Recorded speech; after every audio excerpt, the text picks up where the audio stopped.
Hi, I'm Chase Miller. Here I would like to show you my process for how I tackled creating satisfying movement sound effects and a fun dynamic soundtrack for a student game I worked on, along with some musical sound design I incorporated to help bring the game to life. In the game Basil and the Isles of Spice, you play as an anthropomorphic lizard racing and platforming around a series of islands. An integral mechanic in the game was the ability to sprint across large sections of water. This posed a challenge and an opportunity to create some pleasing and unique movement sounds. I began by recording my own puddle splashes using various tools like gloves and spatulas.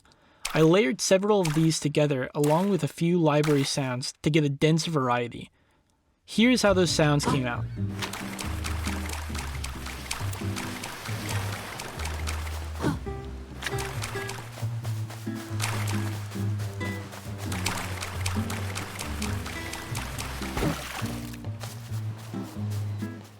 I composed a multi-layered song for the bulk of the world's exploration that would be split into 3 primary sections. I composed all the music in Reaper with a model in mind of mimicking a traditional jazz chart. I recorded an acoustic guitar as the bass chords for the tune to make it feel authentic and energetic. I wanted the 3 different areas in the game to have different Latin aesthetics while sounding like the same tune. To achieve this, I created a samba, straight, and bossa track for the different zones of the game, with the dynamic changes focused on rhythm. I did this so the player would hopefully feel the changes more than hear them. Listen to the track for the moments when the rhythmic styles change between different areas of the game's overworld.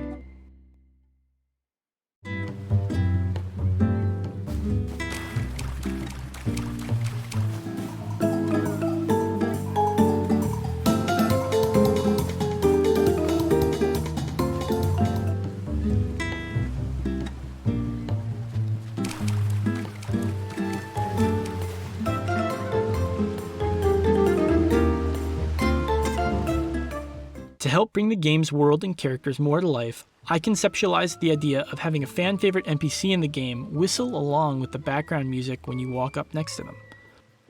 I worked together closely with the team's VFX artist and audio programmer to create an idea for a dynamic system that would track the music's melody. I first recorded myself whistling along to the melody of the track using a ribbon mic to capture the whistling's subtle, warm details.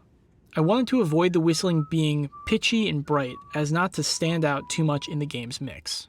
I then attached the recording to the music segment in Wise, making sure to keep the track on its own separate audio bus. Then I created several blank events in Wise to represent the different note lengths of the melody. I carefully placed these events along the whistling track corresponding to the correct note lengths. These event cues worked as triggers for a script we created in the Unity engine. Our VFX artist created small music note particles for the different note lengths so we could then emit them via the triggers from the Unity script.